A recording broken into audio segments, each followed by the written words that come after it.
Décravate-moi ça, Gabriel Hardy. C'est le nom de la chronique. On apprend à connaître nos élus, nos directeurs généraux derrière la cravate. Et quoique, Gab, t'es souvent habillé quand même en sport. Oui, j'ai grandi dans ce domaine-là. Ouais. J'ai envie de savoir, Gabriel Hardy, quand il était tout jeune, oui. Comment il était? Comment t'as grandi? Puis qu'est-ce que t'as appris au courant de ton adolescence? De ce que tu m'as dit en pré-entrevue, tu sais, t'as commencé à travailler très jeune, travailler fort. Oui, puis tu sais, je suis quelqu'un qui avait des troubles d'attention beaucoup quand j'étais jeune. Je me rappelle au primaire, ma mère elle se demandait pourquoi justement j'avais tant de misère, puis on m'avait mis des paravents dans le temps. Je veux dire, il n'y avait pas de pilule pour calmer les jeunes. Là, fait qu'il m'avait mis des paravents puis directement devant l'enseignante. Et là, mes notes avaient explosé. Fait qu'il avait comme découvert que moi, je gérais beaucoup de choses autour de moi quand j'étais en classe. Le monde qui était dehors, les oiseaux, les sons. Alors, j'avais des petits déficits d'attention. Donc, j'ai tout le temps travaillé autour de tout ça. Fait beaucoup de sport, d'activité physique avec mes parents dehors, ce qui, je crois, m'a gardé allumé pour tout mon primaire, secondaire. Puis, je viens d'une famille où est-ce que mon père, compagnie de construction à Montréal, dans la brique et pierre, donc les maçons. Donc, à partir de l'âge de 14-15 ans, moi, c'était mes jobs d'été. Là. Je travaillais sur les chantiers de construction. J'étais allé chercher mes cartes. Là. Évidemment, quand tu es fils du patron, tu peux avoir certains avantages. En tout cas, dans le temps, ça te permettait de travailler plus jeune sur les chantiers. Fait que je me rappelle, moi, que 14... Tu faisais du 40 heures semaine pendant l'été? Moi, les maçons venaient me chercher le matin, là, l'équipe. OK, Gab, on passe à 6 heures, sois prêt. Puis j'allais chez les chantiers. Puis là, ben, je ramassais de la brique au début. Puis, tu sais, je nettoyais les chantiers. Puis à un moment donné, ben, je suis tombé un petit peu plus comme manœuvre. Fait que là, je faisais le ciment. Puis je charriais la brique, montais ça sur les échafauds. Puis tout ça. Fait que j'ai passé ma jeunesse, finalement, à travailler comme directeur maçon. Ouais. J'aurais pas pensé, honnêtement. Ça m'a appris beaucoup. Hein. Puis, tu sais... sur l'éthique de travail, je pense qu'en construction, s'il y a une chose qu'on peut dire, c'est que le monde travaille fort, puis de travailler des longues périodes de temps. Je me rappelle aussi un moment, c'est clair dans ma tête, j'étais à l'université, puis je continuais l'été à aller travailler dans la construction, puis je me rappelle, on était au break avec les gars, puis on était assis, puis Gab, on ne te voit pas pendant l'année, qu'est-ce que tu fais? Je suis en kinésiologie, Université Laval, département de médecine préventive, puis le visage du briqueteur qui me regarde m'a dit qu'est-ce que tu fais avec nous autres, toi ici là, tu sais comme puis il m'a comme dit avec nous autres le monde normal. Puis je me rappelle de l'avoir regardé puis de dire ben écoute, la maison sur laquelle on travaille là, c'est une belle maison, t'es à Westmount. Le riche qui est là-dedans, là, il est pas capable de venir la poser sa pierre. C'est vrai, mais puis il réparera pas sa toilette tout seul, puis l'électricité, c'est pas lui qui la passe dans les murs. Fait que tu sais, j'étais comme... Au contraire, moi je suis admiratif des gens qui sont manuels. Oui. Je le suis pas du tout. C'est un génie manuel, ouais. Ben oui, tu sais, ça, c'est autant important que tous les autres métiers. Une communauté, une société, c'est un tout. On a besoin de tout le monde. Ouais. Puis il m'avait comme regardé en disant ouais, ok, t'es peut-être en médecine, mais non, aussi, t'as raison, on est important nous autres aussi. Puis je pense que c'est comme ça que ma mentalité, elle a tout le temps été. Fait qu'il y a personne qui est au-dessus de personne, finalement. T'as grandi avec un père, donc, qui était entrepreneur. Ouais. Par contre, il y a aussi eu une période plus difficile, vers la fin de ton adolescence? Ben, écoute, mon père, c'est un peu spécial parce que lui, son père est décédé très jeune. J'ai jamais connu mon grand-père. Okay. Puis, son père est décédé quand il avait 18 ans. Fait qu'il est comme devenu un peu le papa à la maison. Fait qu'il a lâché l'école, puis il est allé travailler. Puis, il y a eu un moment où est-ce qu'il était rendu le directeur général de l'entreprise de son père. Et là, avec des associés et tout ça dans l'entreprise qui n'était pas la sienne, c'était l'entreprise que son père avant lui était. Il avait monté les échelons. Puis je me rappelle, j'étais au secondaire, puis il a fait une grosse dépression parce qu'il y a eu une différence d'opinion sur l'avenir de cette entreprise-là à l'époque. Puis les associés ont comme décidé de tasser mon père de manière un peu cavalière, puis il a à peu près tout perdu. Mais moi, pendant ce temps-là, je suis au secondaire avec ma sœur, puis tu sais, on est dans un petit collège, puis tout ça, puis il faut les factures rentrent, là. Oui.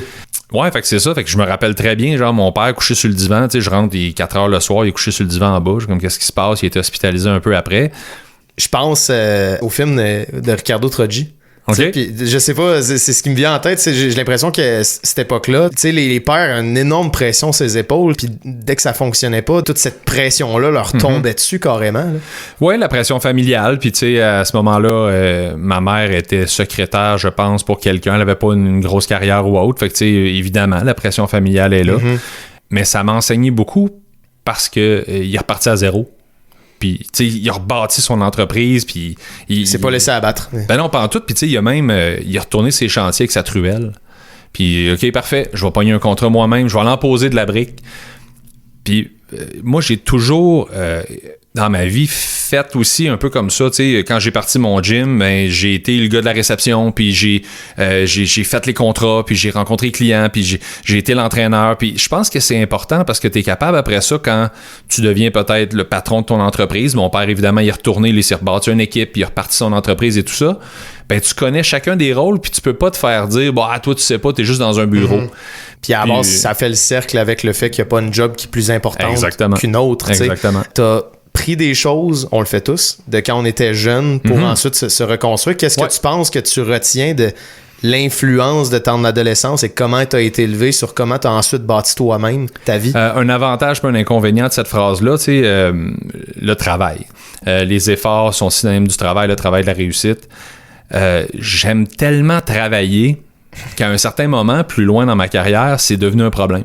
Il y a un homme d'affaires qui m'a déjà regardé puis il m'a dit « Toi, ton problème, c'est que t'aimes ça, ce que tu fais. » Là, j'étais comme « Mais pourquoi tu me dis ça? » Il dit « T'es prêt à travailler des heures, mais même si t'es pas efficace. » Et là, à un moment donné, tu dois devenir à un certain point, quand tu es un entrepreneur, réaliser que oui, OK, j'aime ce que je fais, mais il faut que je sois efficace dans ce que je fais parce que sinon, je vais mettre 60 heures par semaine. Mais il y en a 20 qui ne seront pas efficaces. Ben, c'est ça.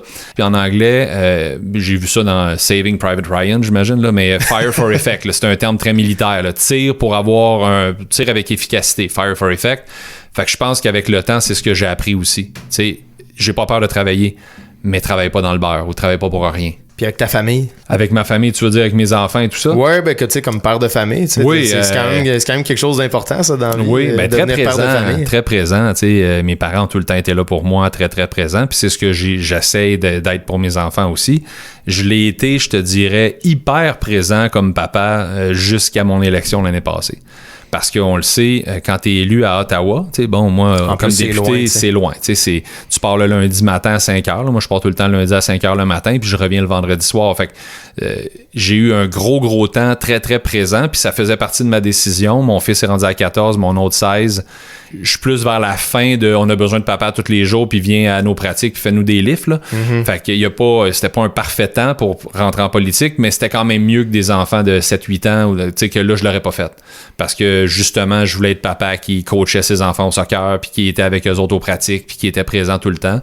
Puis j'avais la chance de l'être comme entrepreneur aussi, je fais mon horaire. Puis de toute façon, tu les traînes. Moi, ça fait deux fois que je te vois en quelques jours. Ton gars, Victor, est avec toi au festif quand on s'est croisés. Oui. Il est avec nous en studio là, même s'il n'est pas au micro. C'est exactement. important, tu sais, quand tu te vas sur le terrain, de l'amener, justement. Ben, ça aussi, tu sais, l'idée par l'exemple, c'est important aussi, puis qu'il voit que c'est pas juste de la théorie. Tu sais, que ça s'applique sur le terrain, puis il rencontre du monde, puis il parle. Puis... J'essaie de leur faire vivre des expériences qui sont différentes, mais rester connectés sur le monde. Tu sais, jamais les amener dans une sphère où est-ce que ils vont se sentir au-dessus des gens. Jamais. Fait que tu sais, de se dire, OK, c'est bien beau, gars, j'étais à Ottawa, je suis un député, je fais telle affaire, mais je suis à 4 pattes dans un champ en train de ramasser des fraises, ça me stresse pas pour 2 cents. L'objectif, c'est de rester groundé. Tu sais, moi, je veux être proche du monde, puis je veux que mes enfants voient qu'il y a personne qui s'élève au-dessus de la masse, puis qu'on est tous un peu quelque part au service de l'autre. Si on veut vraiment s'élever tout le monde ensemble, il faut être tous au service de l'autre. C'est super intéressant. J'ai appris que tu étais drummer.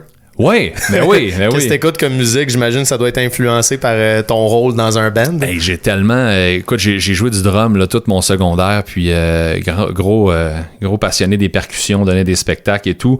Quand je suis rentré au cégep, là, dans le temps, il n'y avait pas les drums électriques, fait que c'est dans un appartement, mettons que ça se fait moins bien, les voisins aiment moins le drum. Puis même mes flots, quand ils ont grandi, je leur ai fait découvrir tous les styles de musique possibles, tu sais, des bébés à Led Zeppelin. Okay. C'est un bon inventaire. Oui, au techno. Je voulais qu'ils découvrent le techno. Au rap, Jay-Z et compagnie, mais au rap keb aussi. Puis là, récemment, je suis beaucoup, puis c'est là qu'on s'est croisés, mais tu sais, Soulja, Fouki, Corias, c'est exceptionnel. J'aime tellement ce qu'il fait. Par contre, comme je te dis, je suis un gars qui aime écouter une fois de temps en temps un peu de Led Zepp. Rage Against the Machine. Oui. Ça, c'est le meilleur show que j'ai vu de ma vie au Plaines. C'était complètement incroyable. Quand ils sont venus, ils se sont remis ensemble pour à peu près 3-4 concerts. C'était ahurissant, genre, tu sais, parce que justement, il s'était blessé au pied. Puis le chanteur pouvait pas se promener partout, sauter. De la Rocca, c'est un chanteur qui est énergique puis qui saute partout. Mais là, comme il était blessé, au talon d'Achille, je pense, il a fallu qu'il reste assis tout le long du show. Fait que sa voix était pareille comme sur les albums. C'est comme s'il était en train d'enregistrer. Alors que d'habitude, tu le sentais essoufflé.